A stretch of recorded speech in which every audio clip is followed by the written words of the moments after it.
Bueno, pues de nuevo buenas y vamos a continuar con la conferencia 5,2, la otra parte de tejido nervioso. Bien, espero que recuerden lo que vimos en la anterior. Hablamos del tejido nervioso, de sus características generales, de sus constituyentes celulares fundamentales, que son las neuronas y las neuroglias. ¿M? Y dijimos las características de las neuronas, cómo se clasifican, ¿m? Y vimos las imágenes de cómo es una neurona según las formas de su soma, según el número de prolongaciones. ¿Está bien? También hablamos de la clasificación según la longitud del axón en Golgi 1 y Golgi 2, y hablamos de la clasificación funcional de las neuronas. Después fuimos a ver las características que tenía el soma, qué elementos tiene, qué organitos tiene, y después vimos cómo son las dendritas y cómo son los axones y qué organitos tienen. Esos son elementos que ustedes tienen que aprender bien. Ahora vamos a continuar con el tejido nervioso. Voy a seguir compartiendo la conferencia de tejido nervioso 5,2.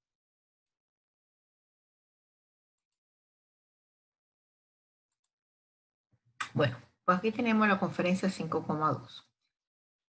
Nosotros ya habíamos mencionado que el objetivo que ustedes tienen que alcanzar es tratar de explicar las características morfofuncionales del tejido nervioso, aplicando tanto los modelos de célula como de tejido y empleando de forma importante los esquemas, la microfotografía. Es muy difícil estudiar la histología en abstracto. Hay que estudiarla siempre con esquemas o con láminas histológicas al lado para ir recordando cuáles son sus atributos, cuáles son sus características. Nosotros hasta ahorita hemos dado el tejido nervioso, sus características generales, cuáles son las neuronas, cuál es su clasificación, qué estructura tienen al microscopio óptico y electrónico. Y ahora vamos a trabajar fundamentalmente las neuroglias y más adelante las fibras nerviosas. ¿Sí? Bueno, las neuroglias es el segundo tipo neuronal que tiene el tejido nervioso. Decíamos ahorita que son también llamadas células de soporte. Son muchísimos más numerosas, pequeñas y algo muy importante. Por eso no son funcionales desde el punto de vista de la función del tejido nervioso. No generan impulso nervioso. A diferencia de las neuronas, sus prolongaciones son similares, o sea, no tienen como las neuronas axones y dendritas, sino tienen prolongaciones que son similares unas a otras. Y cumplen con diferentes funciones que vamos a verlas aquí. Funciones de la neuroglia, y esto ustedes tienen que tenerlo claro, tienen que saber bien qué función cumple este tipo celular en el tejido nervioso.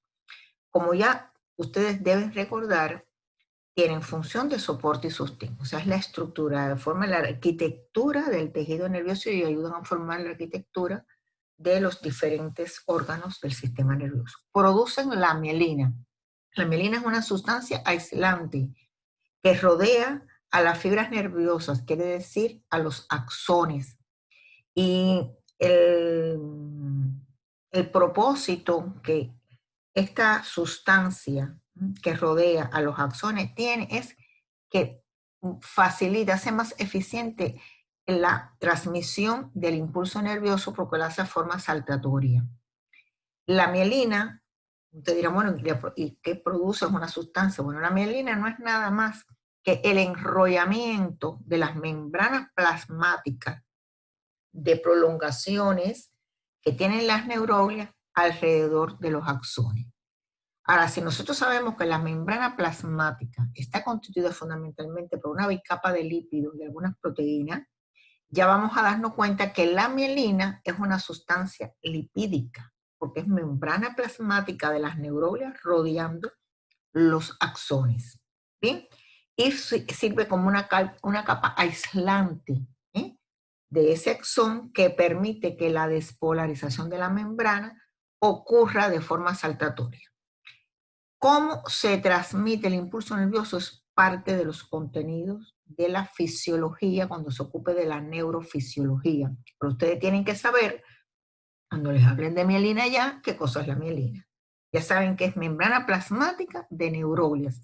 Y vamos a ver que hay neuroglias para el sistema nervioso central y para el sistema nervioso periférico, que forman la mielina y son dos tipos de neuroglias diferentes. ¿Bien? Bueno, otra función de las neuroglias es la defensa mediante fagocitosis. Tienen, hay neuroglias que son fagocíticas y ayudan inmediatamente a eliminar elementos extraños que puedan penetrar al tejido nervioso. También las neuroglias intervienen en el intercambio metabólico, o sea, ayudan, facilitan que sustancias que pasan por el torrente sanguíneo y salen, ellas tratan de llevar esas sustancias a la neurona. Participan además en la barrera hematoencefálica, que es una estructura de protección del sistema nervioso central, fundamentalmente el encéfalo, tratando de limitar que sustancias agresivas que transitan por el torrente sanguíneo, puede ser una infección, unas bacterias, ellas tratan, se interponen y tratan de limitar que esas estructuras agresivas, como células, como virus, etcétera, puedan traspasar y afectar a las neuronas. A veces sucede, a veces se sobrepasa la barrera, pero es cuando son infecciones fuertes de gérmenes muy agresivos o de mucha cantidad de gérmenes, pero normalmente ya están ahí protegiendo a las neuronas. También liberan sustancias neuroactivas que tienen su funcionamiento en la restauración de algo, en distintas actividades en las que participan. Y muy importante, durante el desarrollo embrionario, guía la migración celular durante el desarrollo embrionario. Quiere decir, en la formación de distintos órganos del sistema nervioso, la disposición de las neuroglias hacen que tracen el camino del desarrollo de la ubicación de las neuronas. Así que fíjense las funciones tan importantes que tienen las neuroglias. La clasificación de las neuroglias. Se clasifican en neuroglias que están en el sistema nervioso central y neuroglias que están en el sistema nervioso periférico. ¿Bien?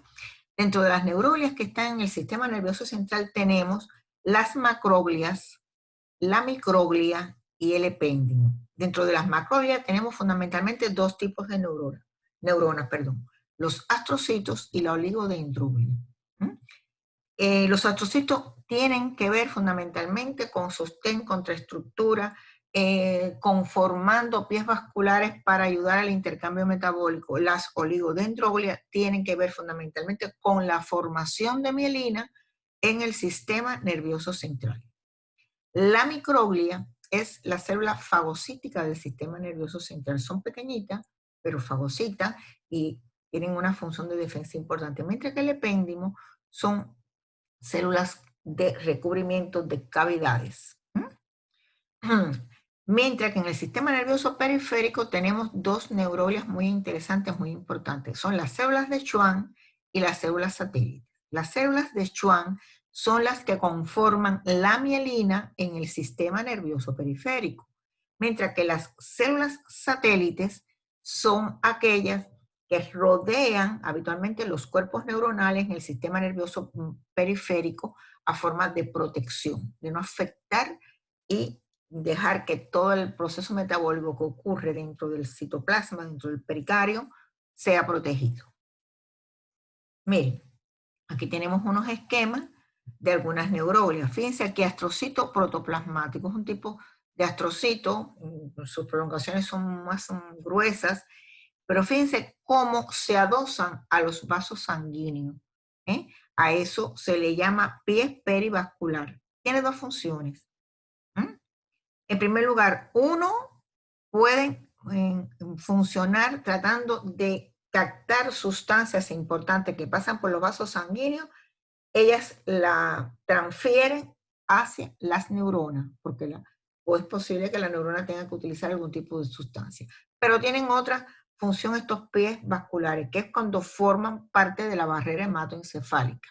O sea, también van a proteger de sustancias que pueden dañar a las neuronas, pues ellas la impiden y hacen que no pasen ese tipo de moléculas hacia la neurona.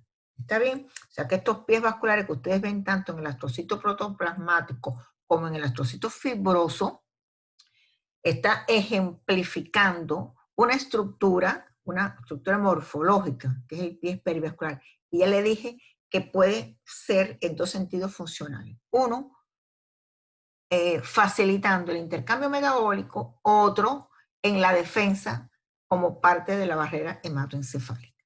Abajo tenemos la microglia, parece una arañita, pero esta es la célula fagocítica del sistema nervioso central, y aquí vemos los oligodendrocitos que yo decía que era la célula responsable de la mielina en el sistema nervioso central. Miren que tiene prolongaciones.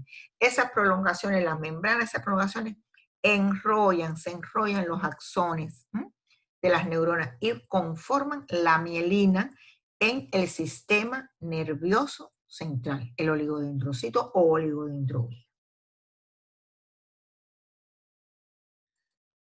Bueno, ya vimos las neuroglias, los elementos fundamentales que yo quiero que ustedes conozcan, y ahora vuelvo otra vez a la neurona y voy a hablar de las fibras nerviosas, porque las fibras nerviosas no son nada más que los axones, o sea, la prolongación axónica de una neurona se le conoce como fibra nerviosa. Vuelvo a recalcar algo. Fíjense, ya hemos hablado en 3 tejidos de fibras, pero ninguna de las 3 se parece. La primera fibra que hablé fue en el tejido conectivo y era parte de la sustancia extracelular. Y recuerden que habían fibras colágenas, fibras elásticas y fibras reticulares.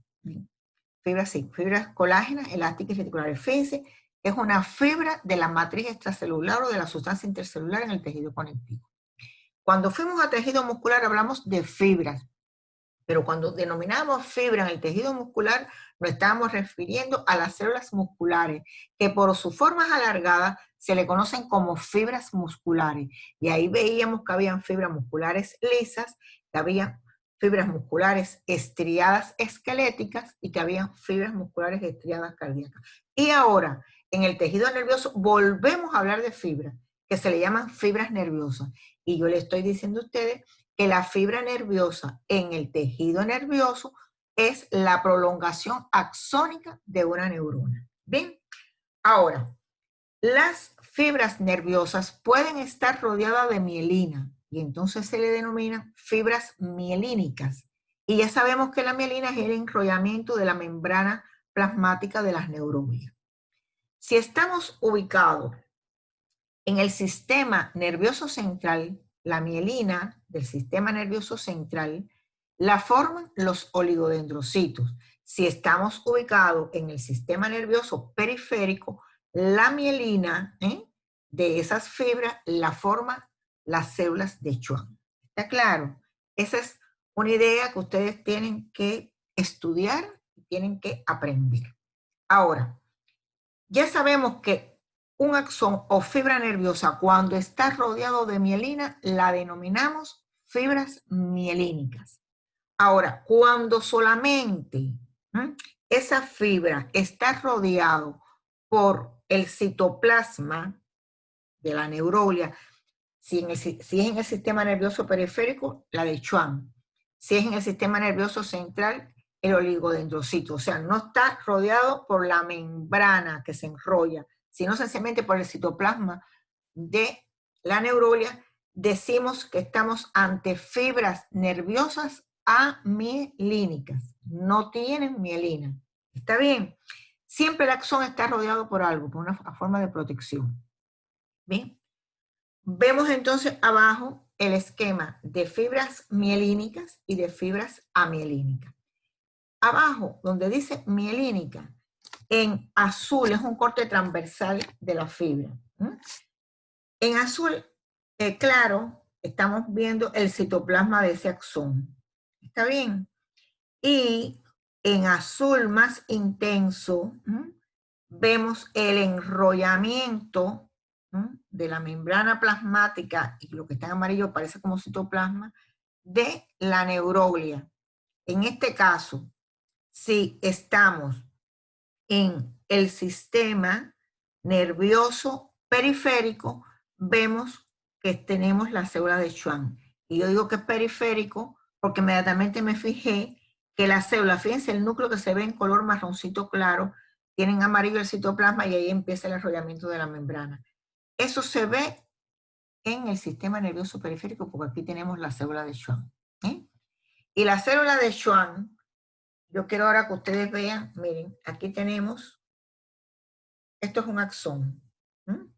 La célula de Schwann tiene la característica que ella se ubica en una porción de ese axón y empieza a rodear su membrana plasmática y forma este trocito de mielina, pero es una sola célula. Aquí al lado me encuentro otra célula de Schwann que también se ha unido al axón, se enrolla y forma la mielina. Bien, por lo tanto, estos trocitos de mielina están formados cada uno por una sola célula. ¿Está bien?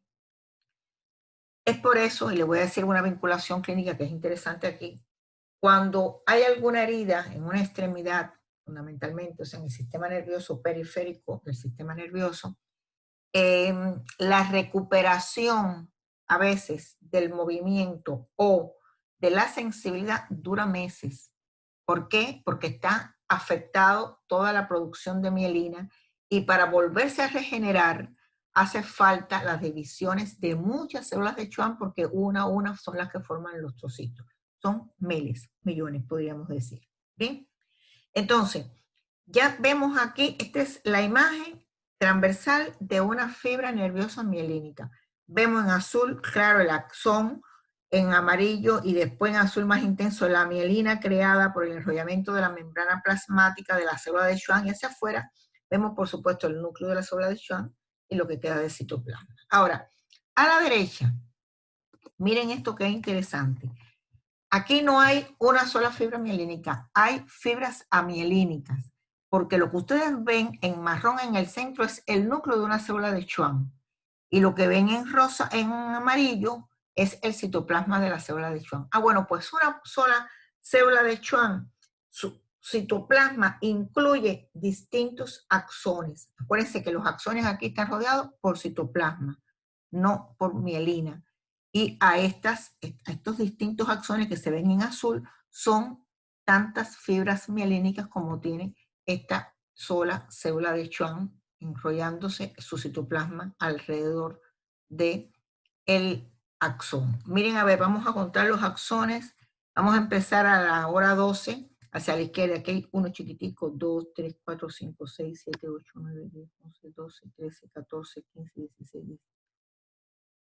22 axones. O sea, esa célula de Schwann en su citoplasma está rodeando a esos distintos axones que hay también, por supuesto, en el sistema nervioso periférico, porque en el sistema nervioso periférico es donde funciona la neuroglia célula de Schwann, tanto formando mielina como formando fibras amielínicas. Bien. Ahora, vamos a ver esta lámina con calma. Vean. Aquí veo que arriba dice oligodendrocito y me está señalando el cuerpo de esta célula, de esta neuroglia, que tiene un núcleo en negro y alrededor en carmelita, en marrón, está el citoplasma de este oligodendrocito o neuroglia. Fíjense que aquí hay, una sola célula tiene varias prolongaciones.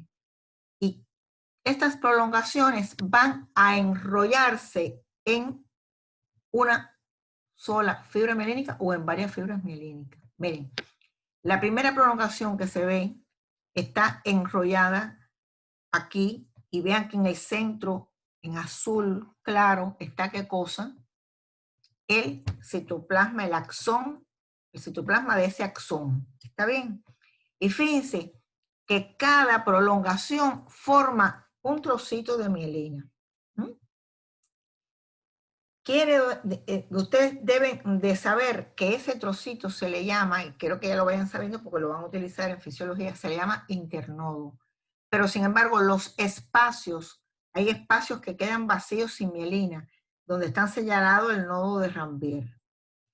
Y esto es para que usted es la base que tiene la transmisión saltatoria del impulso nervioso, porque va a ir de nodo en nodo. ¿Está bien? Porque la otra parte está aislada y por eso es que es tan rápido la transmisión del impulso. Entonces quiero que vean bien esta lámina. Abajo está representado de forma de un corte así longitudinal del axón en azul, y por fuera se ven dos células de Schwann. Donde termina una célula de Schwann y piensa la otra, este es el nodo, que es una pequeña parte que queda desnuda, o sea, no recubierta por mielina. Entonces, resumiendo, en el sistema nervioso periférico, la mielina la forma las células de Schwann y cada internodo la forma una sola célula de Schwann. Mientras que, y vamos a ver esto hacia arriba, estamos en el sistema nervioso periférico, la mielina la forma ¿quién? El oligodendrocito. Cada prolongación forma un internodo y los espacios que hay entre internodo e internodo se llaman nodo de Ranvier. Y por ahí es que transita la transmisión del impulso, y ya lo verán. Este no es el momento, este es el momento solamente de observar cómo sucede esto desde el punto de vista estructural.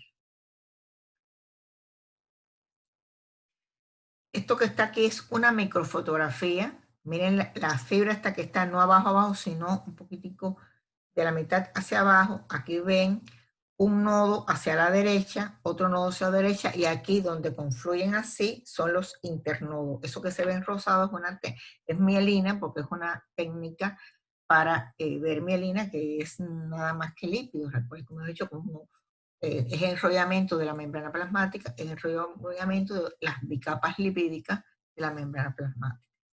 Y este es un esquema para que ustedes vean mejor.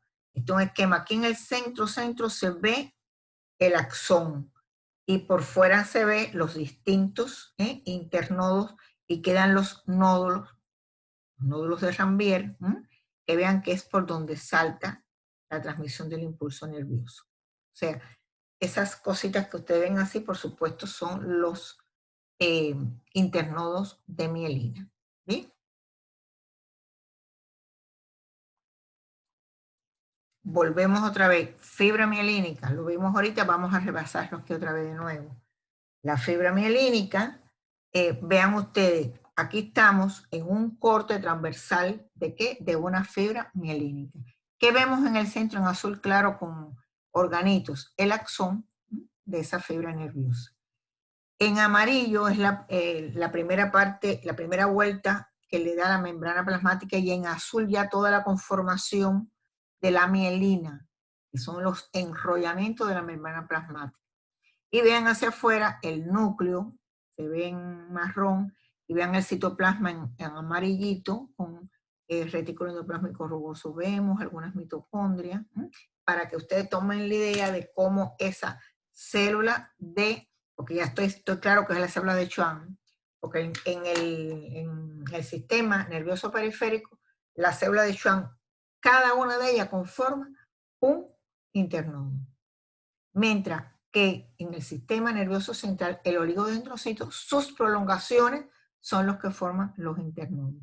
Entonces estamos claros que esto es una fibra mielínica al corte transversal. El axón rodeado por la mielina, y lo que estoy viendo por fuera es el núcleo y el citoplasma de la célula de Schwann. ¿Está bien? Y aquí varias fibras amielínicas. En el centro está el núcleo de la célula de Schwann, por lo tanto estoy situado en el sistema nervioso periférico. En amarillo, el citoplasma, y en ese citoplasma están incluidas varias fibras o varios axones de distintas neuronas, pero vean que le llamo amielínica porque no hay mielina. Lo que están rodeados es por citoplasma de la célula de Schwann, que es una neuroglia. ¿Está claro? Esto lo ven de nuevo, despacito, lo pueden ver la videoconferencia, pueden ver la presentación, para que lo entiendan bien. Recuerden que es importante, después de la orientación, ir de nuevo a la presentación, ir de nuevo a la videoconferencia para las cosas que uno en el momento que la está recibiendo por primera vez no pudo captar. ¿Sí?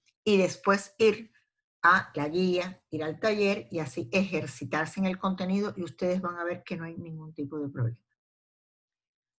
Ahora, un proceso que ocurre, que va a ser estudiado a profundidad en fisiología, solamente queríamos retocarlo para que ustedes se den cuenta y lleguen ya con una familiarización de este concepto cuando lleguen a fisiología, que es la sinapsis. ¿Qué es la sinapsis? Bueno, pues el contacto membranoso, que es un contacto membranoso muy especializado que se va a establecer entre una neurona y otra célula. Ahora, esa otra célula puede ser o otra neurona, o una célula epitelial, o una célula muscular. Por lo tanto, en este sentido, en el sentido en que entre qué células se desarrolla este contacto especializado, se clasifican en sinapsis neuroneuronales, sinapsis neuroepiteliales o sinapsis neuromusculares. ¿Bien? Ahora, yo lo que sí quiero es que ustedes conozcan cuál es la estructura básica de una sinapsis. ¿Por qué? Porque cuando lo estudian fisiológicamente tienen que saber qué es lo que está pasando aquí. ¿Bien? O sea, sobre qué está pasando aquí esta sinapsis. Bueno, aquí en este esquema hemos querido mostrar esto. A la arriba, a la derecha, ustedes ven que se ve como un cuerpo neuronal con algunas prolongaciones y ahí llegan varios botoncitos que llegan a ellos. Esos botoncitos que llegan a ellos son terminaciones axónicas de distintas otras neuronas. Fíjense, a un solo cuerpo, cuántas terminaciones axónicas pueden llegar.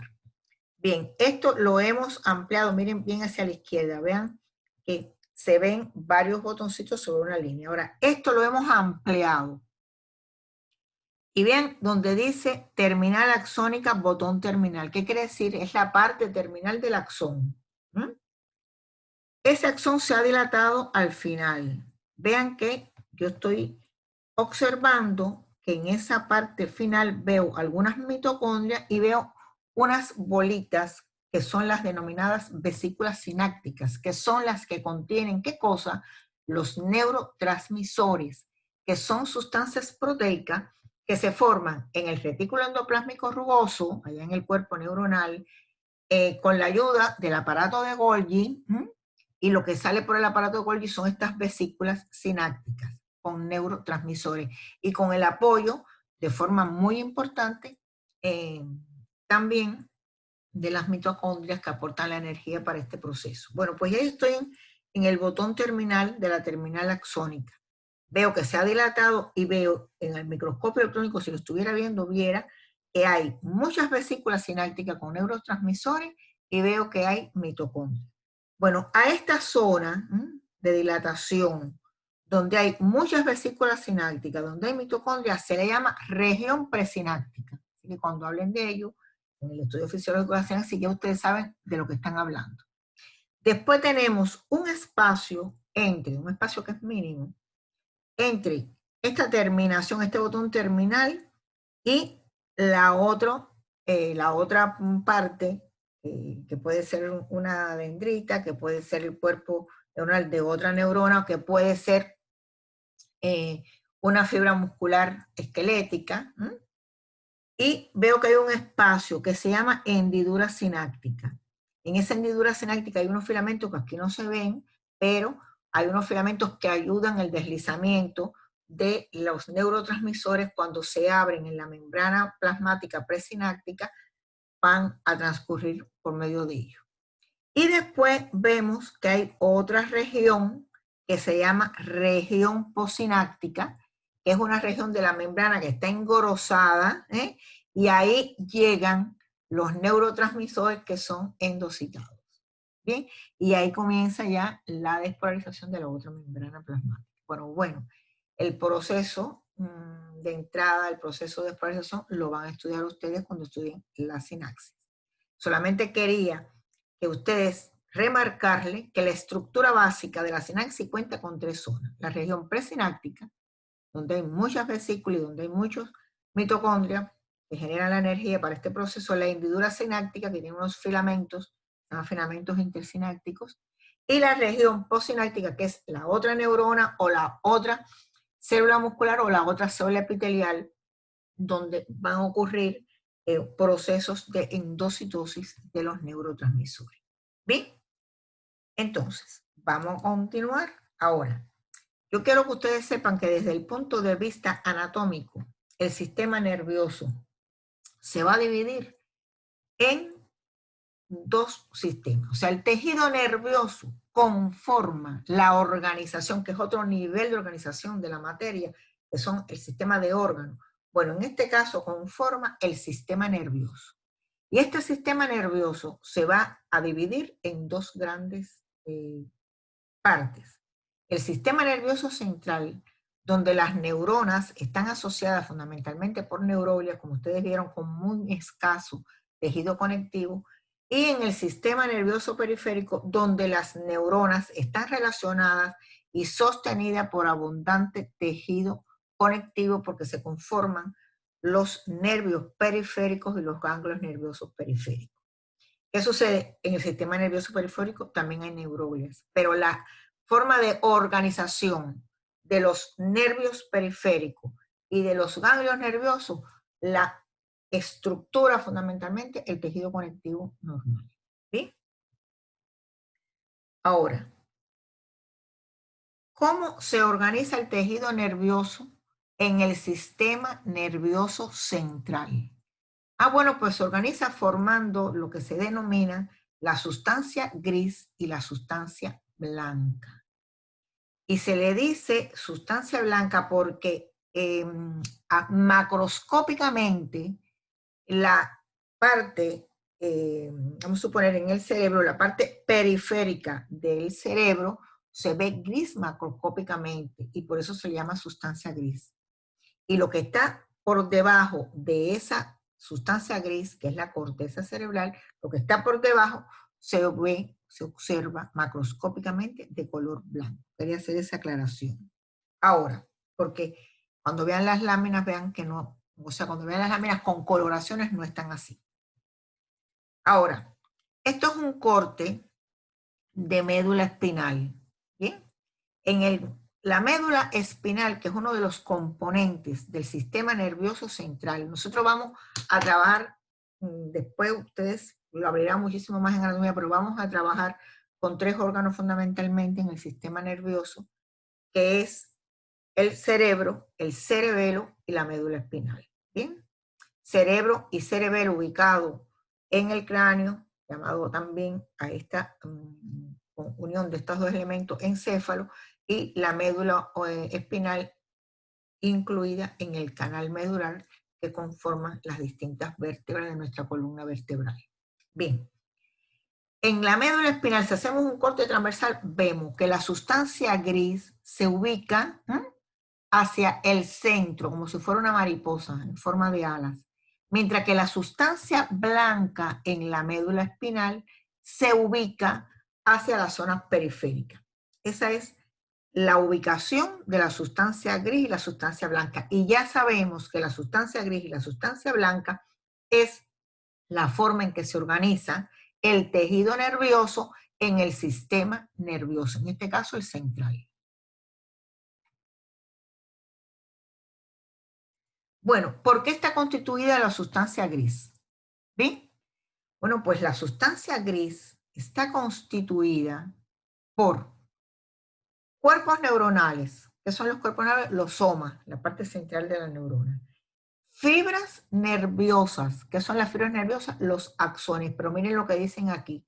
Principalmente amielínicas. O sea, en la sustancia gris tenemos fundamentalmente fibras nerviosas amielínicas. Después tenemos oligodendrocitos, que es la neuroglia, está presente en el sistema nervioso central. Tenemos los astrocitos, pero en la gris hay fundamentalmente los protoplasmáticos, que son los que tienen las prolongaciones más gruesas, y las microglias, que son células fagocíticas. Ahora, lo predominante en la sustancia gris son los cuerpos neuronales y las fibras nerviosas amielínicas. Vamos a ver qué hay en la sustancia blanca. Bueno, la sustancia blanca está constituida fundamentalmente por fibras nerviosas mielínicas. O sea, ¿qué quiere decir? Axones, van a transitar en esta sustancia blanca, axones rodeados por mielina. También van a haber oligodendroglea, que es la que aporta la mielina a esas fibras nerviosas. Astrocitos, fundamentalmente fibrosos, y por supuesto, tienen que haber células fagocíticas de defensa, que son las microglias. ¿Está bien? Ahora, esta es una lámina histológica de cerebro. Fíjense que con coloraciones, la sustancia gris se ve blanca y la sustancia blanca se ve más de azul intensa. ¿Está claro? La sustancia gris conforman las cortezas cerebrales y cerebelosas. Y la sustancia blanca conforma el elemento central de estos órganos. ¿Bien? Si nosotros viéramos aquí una lámina de médula, viéramos lo contrario. Viéramos hacia afuera la sustancia blanca y hacia adentro la sustancia gris en forma de alas. Entonces, quiero ahora que ustedes estos elementos del tejido nervioso se lo estudien detalladamente para pasar a la conferencia 5,3, que es la conferencia donde vamos a empezar a describir los órganos del sistema nervioso, cerebro y cerebelo, fundamentalmente sus cortezas, su sustancia gris, que es la responsable de los procesos estos tan importantes que tenemos todos los humanos y que nos diferencia por la forma que podemos, las distintas operaciones lógicas e intelectuales que podemos hacer, que nos hace tener conciencia. Nosotros operamos habitualmente por habilidades lógico-intelectuales, como es el poder describir, identificar, explicar, interpretar. Todas esas son operaciones lógicas e intelectuales que tienen en su base el proceso que ocurre en la corteza cerebral. Por eso es que tenemos que por lo menos saber, porque estamos realizando una serie de funciones, tenemos una serie de habilidades y a veces no sabemos cuál es la base estructural de esas maravillosas habilidades. Y no sabemos porque cuando hay afectación de estas neuronas empezamos a perder esta serie de habilidades intelectuales que a veces se ven en la vejez tardía o que también se ven en algunas enfermedades que deterioran el sistema nervioso ya en edades no tan elevadas. Bueno, muchachos, entonces descansar un poquito y vamos a continuar con la conferencia 5,3, ya estudiando unos órganos, sobre todo las cortezas del cerebro y del cerebelo. Muchas gracias. Recuerden ir a la guía, ir a las presentaciones, ir a los videos y elaborar los talleres y seguirlo enviando también como lo están haciendo hasta ahorita. Me vuelvo a despedir. Hasta ahorita. Descansen un poco.